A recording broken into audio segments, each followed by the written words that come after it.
On va garder ça à l'esprit. L'histoire de l'Europe, je le répète, est un mensonge. Et ce mensonge, d'ailleurs, avait en partie été mis en lumière par Amin Dada. Alors, je ne suis pas du tout fan d'Amin Dada, que ça soit clair. Mais il avait fait une déclaration qui avait été considérée comme une provocation vis-à-vis de la famille royale d'Angleterre. Il s'était défini comme le roi d'Écosse. Il avait pris le titre de roi d'Écosse. Et les journalistes et les occidentaux l'avaient considéré comme un fou. Comment un noir pouvait-il être roi d'Écosse? En fait, ce que voulait dire Amin Dada, c'est que les véritables rois d'Irlande, d'Écosse et d'Angleterre étaient des noirs, que cette royauté leur avait été dérobée par des blancs, mais que la famille régnante actuelle, les Windsor, était parfaitement au courant de ça. De temps en temps, on retrouve de très vieilles tapisseries avec des noirs qui se trouvent à la cour du roi d'Angleterre, et les historiens sont souvent embarrassés pour expliquer cela, et ils répondent que ces noirs étaient certainement tout simplement des immigrés. Ce n'étaient pas des Anglais de souche. Qu'il y ait pu y avoir quelques immigrés, pourquoi pas. Mais prétendre que tous les Noirs que l'on trouvait à la cour d'Angleterre étaient tous des immigrés, c'est utiliser un mensonge pour couvrir un autre mensonge. Ce qu'ils ne veulent pas que l'on sache, c'est que l'Europe, c'est le continent des Africains. Jusqu'à présent, on pensait que les premiers Homo sapiens venus d'Afrique étaient arrivés sur le continent européen il y a 45 000 ans. On a maintenant la preuve qu'il y a 54 000 ans, les Africains vivaient déjà sur le territoire français. C'est la grande découverte, la très grande découverte, et de surcroît sur le sol français, de celle qui chamboule tout et nous oblige à repenser la grande histoire du peuplement européen. Qui, voici encore 10 jours, connaissait la grotte Mandrin au cœur du Tricastin, et dont le nom rappelle le possible passage du fameux contrebandier du XVIIIe siècle. Aujourd'hui, unanime, toute la presse mondiale l'évoque, puisque cette cavité de la Drôme est désormais l'étonnant témoin de la première arrivée d'Homo sapiens, il y a environ 54 milliers d'années. C'est vertigineux. La découverte est énorme puisque la présence de l'homme moderne en pleine terre néandertalienne bouleverse de près de 10 000 ans toutes les chronologies du paléolithique européen. Les Homo sapiens blancs, à cette époque-là, n'existaient pas. Ils ne vont apparaître qu'environ 50 000 ans plus tard. Ils vont apparaître en Asie, car les blancs, il faut le savoir, ne sont pas des Européens, ce sont des Asiatiques. Et quand ils vont arriver sur le continent européen, il y a environ 4000 ans, ils vont commencer par un génocide. C'est le génocide des Yamnaya. Ces Yamnaya sont décrits comme le peuple le plus meurtrier de toute l'histoire de l'humanité. Et les populations européennes qu'ils vont massacrer, ce sont justement ces Noirs installés sur le continent depuis plus de 50 000 ans. Et les Européens blancs aujourd'hui sont les descendants de ces Yamnaya. Ils ne sont pas laissé de traces écrites parce que justement ils ne connaissaient pas l'écriture. Les Européens d'alors non plus n'avaient pas d'écriture. Il n'y avait d'écriture qu'en Égypte et en Mésopotamie à cette époque. Mais par contre, ils ont laissé une trace encore plus indélébile. Ils ont laissé leurs gènes. Et vous et moi, en France, avons 35% environ de gènes qui proviennent d'une ascendance Yamnaya. 35% c'est gènes. énorme. C'est énorme. C'est énorme. Et comment est-ce qu'ils ont fait pour que j'ai, jusqu'à 5000 ans après, 35% de gènes Yamnaya? Alors, ce que pensent les chercheurs, ça n'a pas dû arriver ça devait pas être pareil partout en Europe, mais certains chercheurs pensent qu'ils ont dû un peu zigouiller tous les individus masculins. Tous les mâles. Tous les individus masculins, effectivement. Et ça se voit sur le chromosome Y.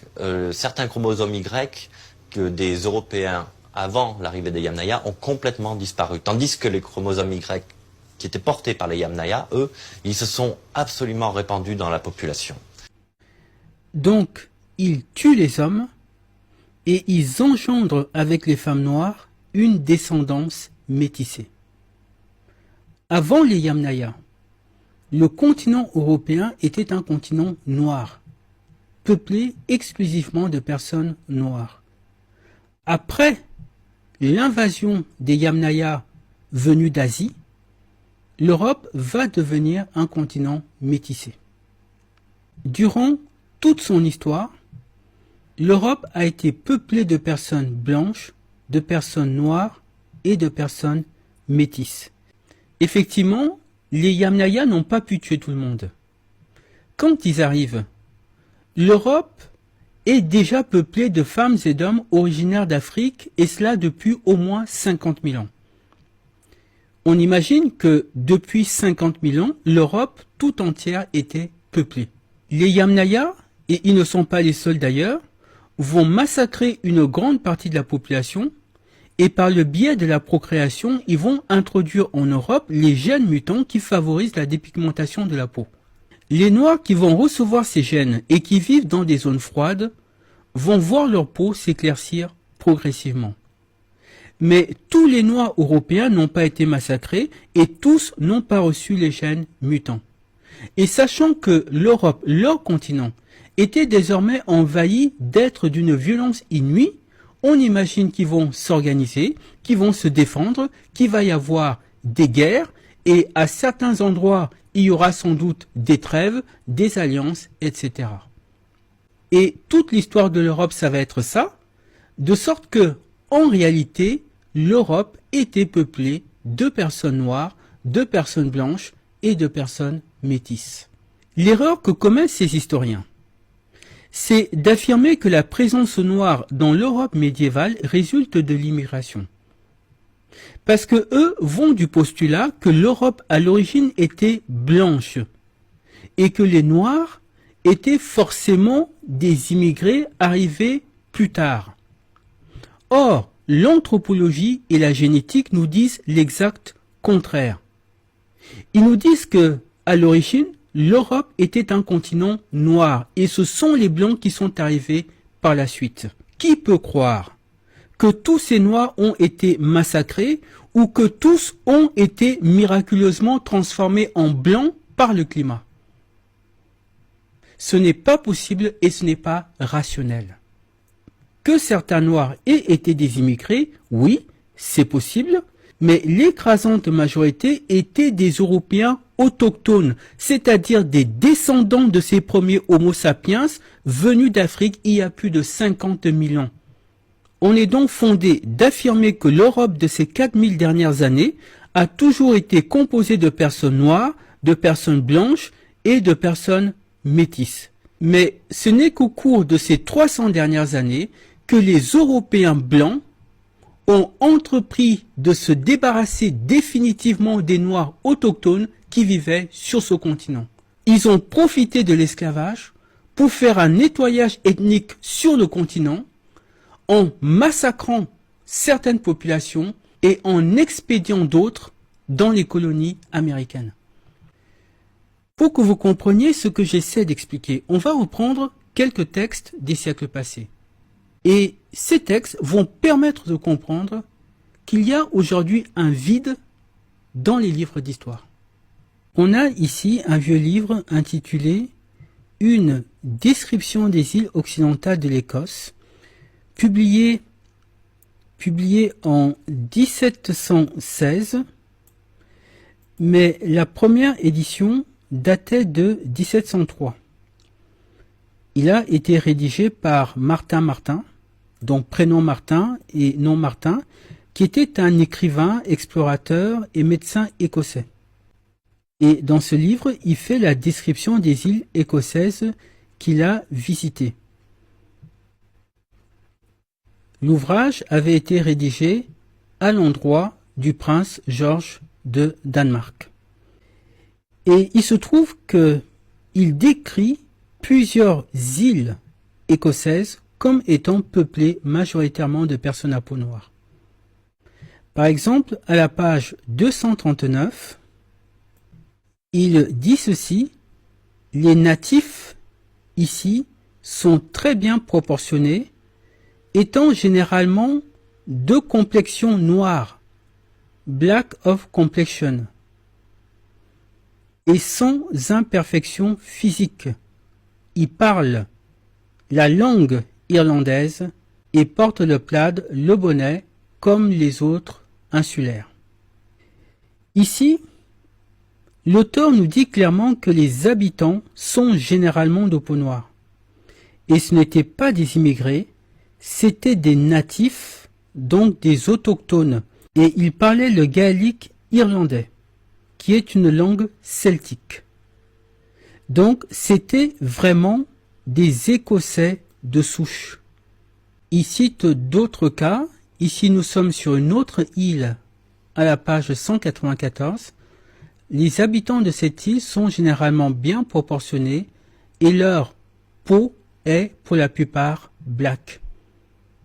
Pourquoi ces populations à peau noire ne peuvent pas être par exemple des immigrés qui seraient venus d'Afrique quelques siècles plus tôt? Parce que vous ne pouvez pas avoir en Écosse, qui plus est à cette époque-là, des îles entièrement peuplées d'immigrés africains. C'est pas possible. De plus, on nous dit que ces populations parlaient l'irlandais. Généralement, quand des immigrés sont entre eux, parce qu'on nous dit ici qu'il y avait majoritairement des personnes noires. Quand des immigrés restent entre eux, en règle générale, ils continuent à parler leur langue. Donc, en l'occurrence ici, ils auraient continué à parler leur langue africaine. Or, qu'est-ce qu'on constate? On constate qu'ils ne parlaient pas une langue africaine, ils ne parlaient pas l'anglais, qui était la langue officielle, ils ne parlaient pas non plus l'écossais, alors qu'ils sont en Écosse, ils parlaient le gaélique irlandais, qui est la langue souche des langues gaéliques. Je rappelle qu'il existe 3 langues gaéliques: l'irlandais, l'écossais et le manois. La langue mère, c'est l'irlandais, qui va plus tard produire ces 2 dérivés, l'écossais et le manois. Or, eux parlaient le gaélique irlandais, une langue qui est attestée sur le territoire irlandais depuis au moins 2400 ans. Je rappelle que l'irlandais est antérieur au latin sur le continent européen. Donc, ces populations étaient vraisemblablement descendantes de très anciennes tribus celtes et descendaient aussi probablement de ces tout premiers Irlandais dont les tests ADN ont démontré qu'ils avaient la peau noire. Donc, on a affaire ici à d'authentiques autochtones européens. Ce qu'il se passe, c'est que maintenant, quand on explore les îles écossaises, on ne trouve que des blancs. Et on se demande où sont passés tous ces noirs autochtones qui vivaient sur cette île. Et quand Amin Dada dit que les rois d'Écosse étaient noirs, quand on découvre qu'au XVIIe siècle, plusieurs de ces îles étaient encore peuplées majoritairement de personnes noires, on comprend que l'idée que les premiers rois d'Écosse aient pu être noirs n'est pas si folle que ça. On a confirmation de ça dans d'autres anciens ouvrages tels que Riddles of Prehistoric Times, qui nous explique à la page 58 que les premiers habitants du sud de l'Europe, de l'Afrique du Nord, de l'Arabie, de la France et des îles britanniques étaient des hommes petits et qui avaient la peau noire. Et il confirme plus bas que les premiers habitants de l'Irlande étaient effectivement des personnes à peau noire. Revenons à l'aristocratie britannique, parce qu'on continue à entretenir le mensonge. On nous parle ici de Emma Tin, qui, en 2020, serait devenue la première marquise noire d'Angleterre. Comme si c'était la première. On va vérifier ça. Ce livre que nous allons consulter est très instructif. Mémoire des services secrets de John McKee. C'est un livre qui avait été rédigé par un ancien membre des services secrets britanniques. Alors, cette édition date de 1733, mais la première édition datait de 1726. Il précise qu'il a été dans les services secrets durant les règnes du roi William, de la reine Anne et du roi George Ier. Ce livre, il a rédigé pour le prince de Galles. Qui est le prince de Galles? Le prince de Galles, c'est traditionnellement le fils aîné du roi, c'est donc l'héritier du trône d'Angleterre. En France, l'héritier du trône était appelé le dauphin, mais en Angleterre, c'était et c'est toujours le prince de Galles. Aujourd'hui, le prince de Galles, c'est lui. Si la reine d'Angleterre meurt, c'est lui qui devient roi. Alors, pourquoi ce livre était adressé au prince de Galles? Parce que, en tant que futur roi, il devait connaître l'histoire de la couronne d'Angleterre, les activités des services secrets, et il devait aussi connaître les membres de la cour. C'est pour ça que la deuxième partie du livre s'intitule « Personnages de la cour de Grande-Bretagne ». Il va dresser là un portrait, une présentation de toutes les personnes qui constituaient la couronne britannique de l'époque.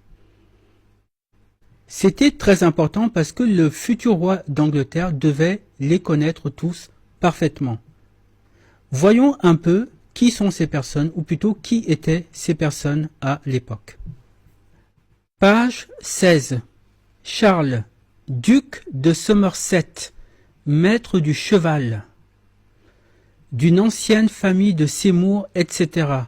On nous dit à la page suivante, la page 17.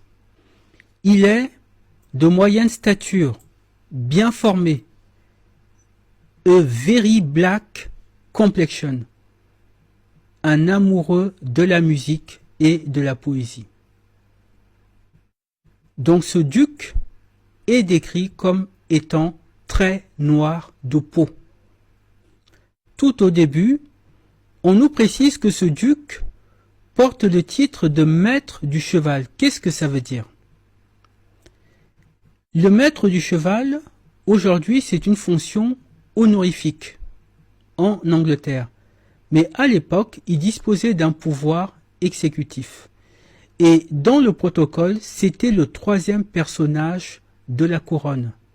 Le numéro 1, c'était le roi, le numéro 2, c'était le prince de Galles, et le numéro 3, c'était le maître du cheval.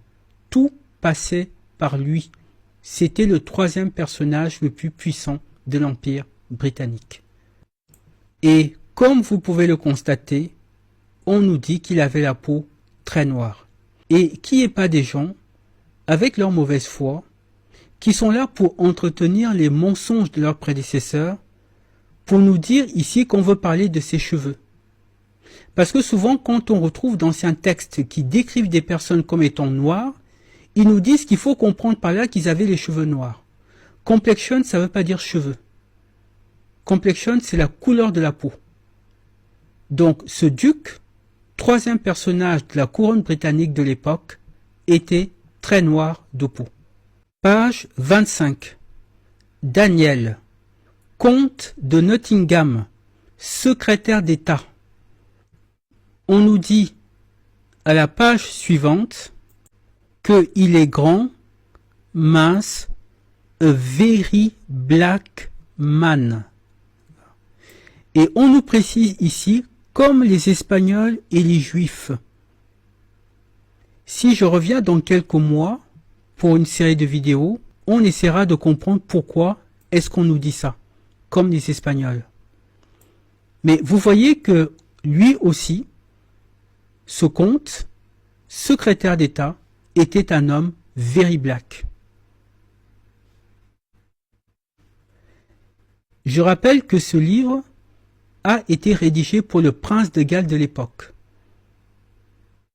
Donc, ce livre est inattaquable. On ne pouvait pas écrire n'importe quoi au futur roi dans l'Angleterre du début du XVIIIe siècle. Donc tout ce qui est dit dans ce livre est authentique et inattaquable. Page 35. John, duc de Newcastle. On nous dit que il est noir, avec un teint rougeâtre, un homme noir au teint rougeâtre, presque 60 ans. Page 75.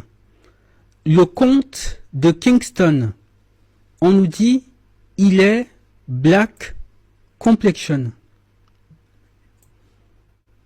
Pas encore 40 ans. Et on donne ici des petits détails au futur roi. On lui dit que ce monsieur, il aime bien les femmes. Pourquoi on donne ce genre de détails? Parce que ce sont des informations qui peuvent être utiles au futur roi. C'est très intéressant pour le futur roi de savoir que tel personnage de la cour est sensible au charme des femmes ou a un petit problème avec l'alcool ou toute autre chose. C'est pour ça que quand ils font ces descriptions, s'il y a des petits détails intéressants sur le mode de vie des personnes, ils les donnent au prince de Galles. Page 82. Richard, comte de Ranelagh.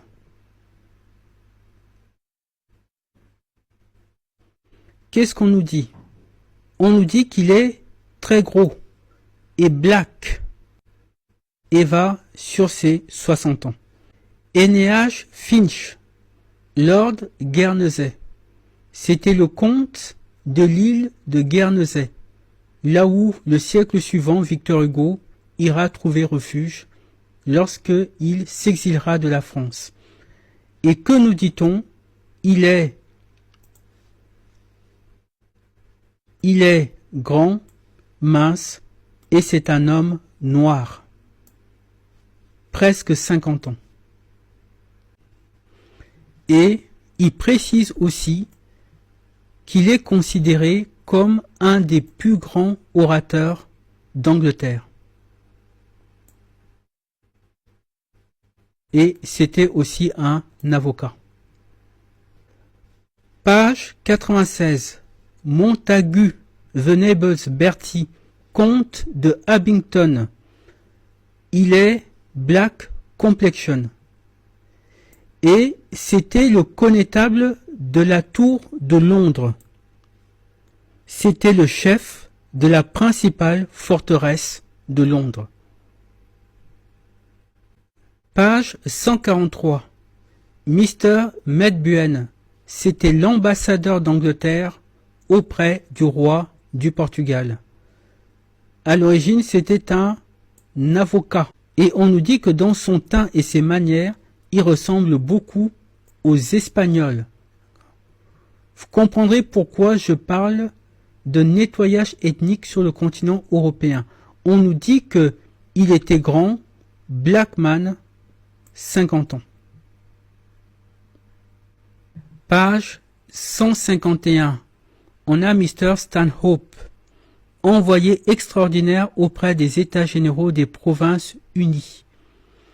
On nous dit que sa grande expérience dans les négociations diplomatiques font de lui un de nos meilleurs ministres. C'est un homme d'honneur, etc. Et on parle aussi de son fils. Son fils, on nous dit ici que c'est un bel homme noir qui va sur ses 30 ans.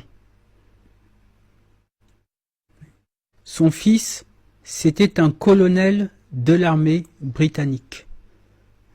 Et qu'on ne vienne pas nous dire que toutes ces personnes-là, c'était des immigrés. C'était tous des Anglais, des Irlandais ou des Écossais de souche. Page 162. On a ici le comte de Orkney, qui était un lieutenant général. On nous dit que c'est un black man très bien formé.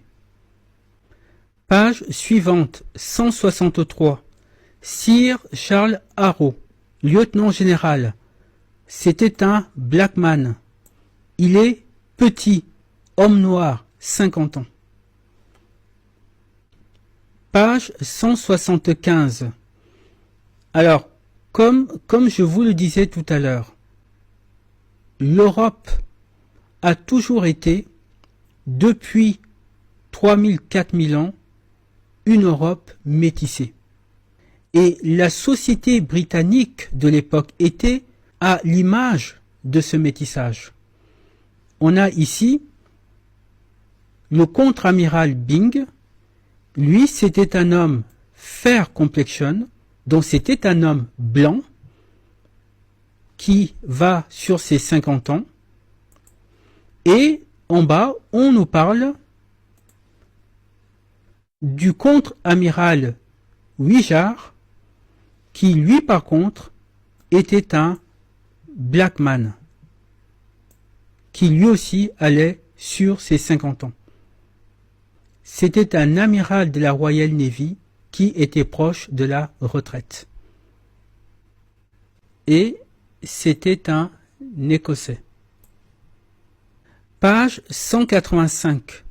On a le marquis de Annandale, président du conseil, c'est-à-dire le conseil privé du roi. C'était le chef des conseillers du roi. Et on nous dit que ce monsieur était very black complexion. Il était très noir. Page 236.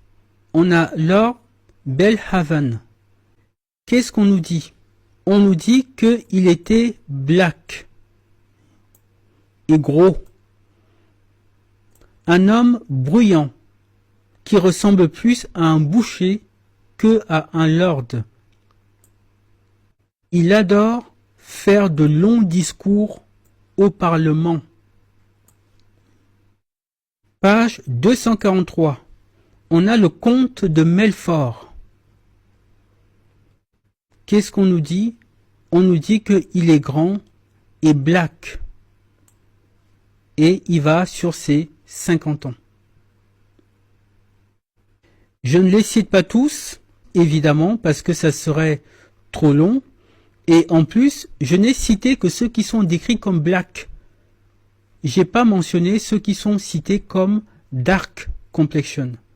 Mais quand vous consultez l'ouvrage, vous vous rendez compte que la majorité des membres de l'aristocratie britannique de l'époque avaient la peau noire. Page 23. On nous parle de Sydney, Lord Godolphin. C'était le Lord haut trésorier d'Angleterre. Il faut savoir que traditionnellement, cette fonction est également occupée par le Premier ministre. Il a été fait baron par le roi Charles II. Et on nous dit qu'il avait un visage sévère et very black. Presque 60 ans. Quand on consulte cette liste, une question vient spontanément à l'esprit. Ils sont passés où? Tous ces ducs, tous ces comtes, tous ces marquis, tous ces ministres dont on nous dit qu'ils étaient noirs. Pourquoi aujourd'hui ils sont tous blancs? Que s'est-il passé durant ces 300 dernières années qui ne se trouve pas mentionné dans les livres d'histoire? La majorité des aristocrates de cette époque sont décrits comme noirs, mais si vous tapez leur nom sur Internet, vous verrez des images de personnes blanches. Tous, sans exception, ont été blanchis.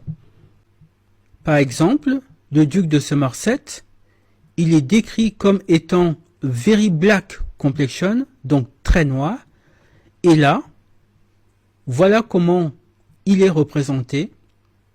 Charles Seymour, le duc de Somerset, vous voyez un homme très blanc.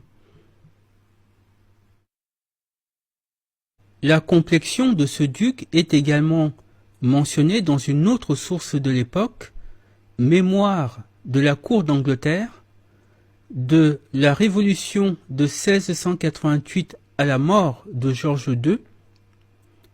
Je précise que George II, c'est le prince de Galles pour lequel le livre que je vous cite avait été rédigé.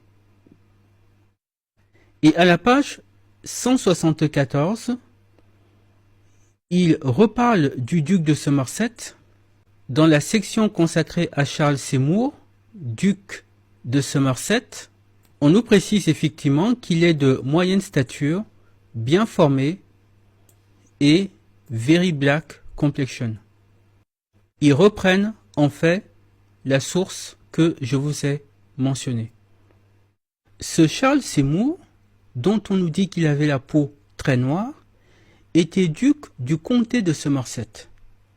Ce qui veut dire qu'une grande partie de la population de ce comté avait également la peau noire.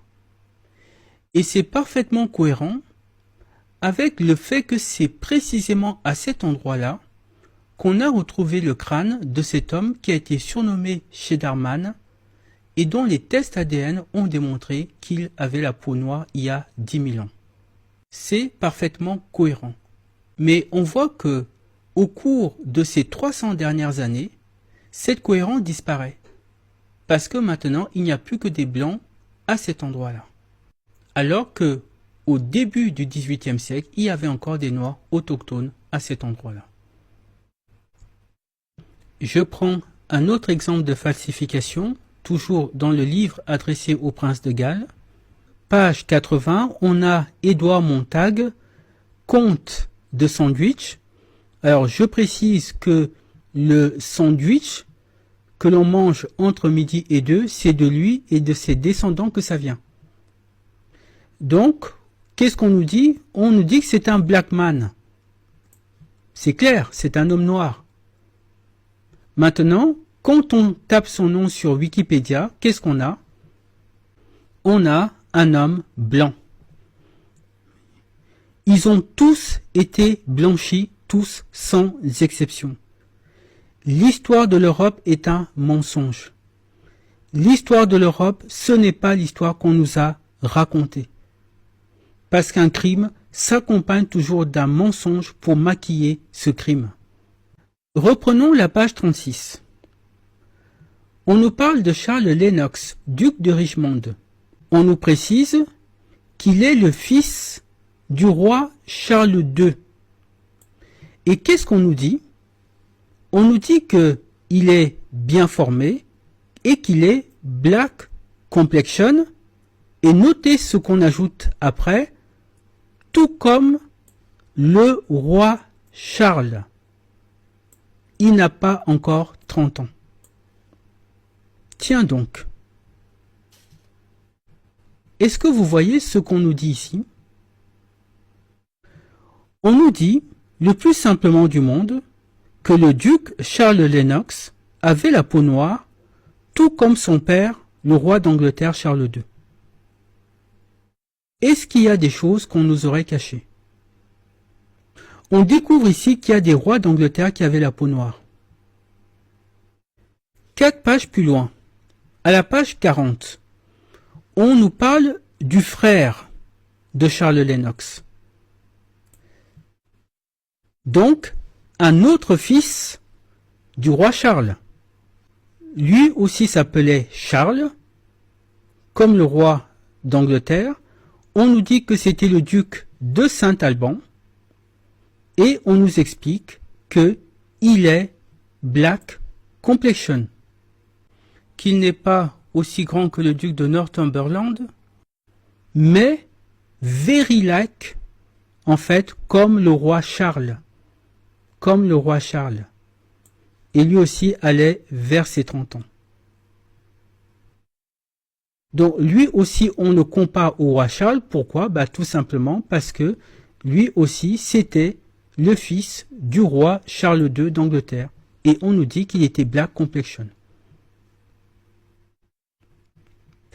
Et on nous dit que lui, et donc Charles Lennox, c'était le frère d'un autre duc, le duc de Northumberland. Et on parle de ce duc à la page précédente, la page 39, justement. C'était lui, George Fitzroy. Et qu'est-ce qu'on nous dit? C'est un grand black man, comme son père le roi. Et lui, il avait environ 40 ans. Donc Charles II, le roi d'Angleterre, était noir et ses fils l'étaient eux aussi. Et ça, vous ne trouverez cela écrit dans aucun livre d'histoire. Aucun. Si vous faites une recherche sur Internet sur Charles II, vous tomberez sur la photo d'un homme blanc. Mais revenons à Charles Lennox, à la page 36. On nous précise que sa mère, c'était la duchesse de Portsmouth. Qui était cette femme? Cette femme, c'était Louise de Kerouaille. C'était une Française, une Bretonne. Et on a ce portrait daté de 1682. Quand on demande aux historiens qui est la petite fille qui est avec elle, ils répondent qu'on ne sait pas, mais que c'était sans doute une petite esclave. Évidemment. D'abord, cette petite fille n'est pas du tout vêtue comme une esclave. Elle est vêtue comme une petite aristocrate. Quand on a le contexte, quand on sait que cette femme a été pendant 15 ans la maîtresse du roi d'Angleterre qui était noir, qu'ils ont eu un enfant noir, Charles Lennox, on comprend qu'il est tout à fait possible que cet enfant-là, c'était sa fille. Parce que rien ne permet d'affirmer qu'ils n'ont pas eu d'autres enfants. Donc cette petite fille-là, c'était peut-être tout simplement sa fille. Si ce n'était pas sa fille, c'était peut-être sa belle-fille, car le roi Charles a eu des enfants avec d'autres femmes. Ou alors, c'était la fille d'une des nombreuses familles d'aristocrates noirs qui étaient à la cour d'Angleterre à cette époque-là. Mais ce n'était en aucun cas une petite esclave ou une petite immigrée.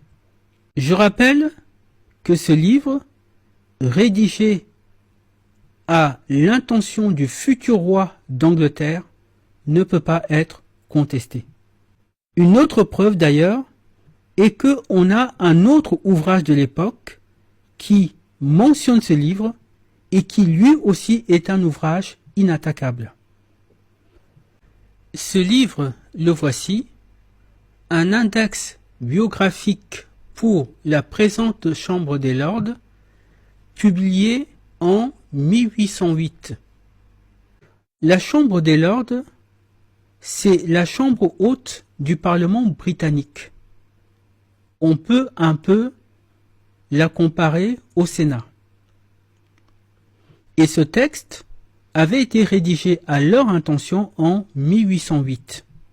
Et aux pages 516 et 517, il parle d'un des frères de Charles Lennox, le duc d'Alban. Il le mentionne ici, Charles, duc de Saint-Alban, est fils du roi Charles II, par Madame Gwynne. Et à la page suivante, donc la page 517, il dit « C'est un gentleman, à tous égards de bon naturel, bien élevé, n'aime pas les affaires, et on nous dit ici que il est de black complexion. Il n'est pas aussi grand que le duc de Northumberland, George Fitzroy, son frère, cependant, comme le roi Charles qui est donc son père. Et il cite ce document, personnage de la cour de Grande-Bretagne, c'est le document que je viens de vous citer. Donc, à l'époque, y compris pour la Chambre des Lords, ce document-là était considéré comme une référence. Donc, c'est une source qu'on ne peut pas contester.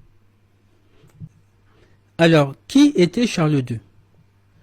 Charles II, qui est décrit comme étant noir dans deux sources authentiques et qui est présenté comme étant blanc aux Européens d'aujourd'hui, a régné sur l'Angleterre de 1660 à 1685. Il était anglais par son père, le roi Charles Ier, et français par sa mère, Henriette Marie de France. Sa mère était la fille du roi de France Henri IV. Elle était donc la sœur de Louis XIII et la tante de Louis XIV. Ce qui fait que Charles II était le cousin de Louis XIV.